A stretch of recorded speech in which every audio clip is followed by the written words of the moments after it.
যাবার আগেই সিপিএম পাপের বোঝা এখনই বড় বড় কথা বলছে, সব খেয়ে নিয়ে চলে গেছে। এত দেনা করেছে যে 2,03,000 কোটি টাকার দেনা তো চোখে দেখতে পাচ্ছি, পেছনে তো দেখতে পাচ্ছি না আরো কত।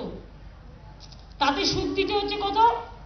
ধরুন মা বোনেরা, ঘরে আপনার 5 কেজি চাল আছে, 5 কেজি চালে যদি সকালবেলায় আপনার মহাজন কেড়ে নিয়ে চলে যায়, তাহলে আপনি খাবেনটা কি?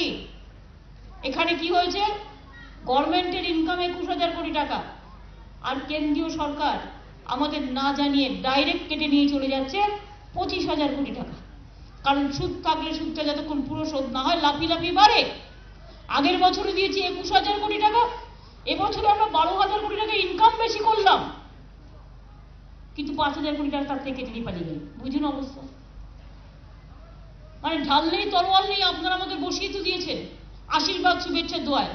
আমি এখনো চ্যালেঞ্জ করে বলতে পারি, আমার জায়গায় অন্য কেউ থাকলে মাইনে দিতে পারতো না, এবং পলিসি করে এটা করা হয়েছিল।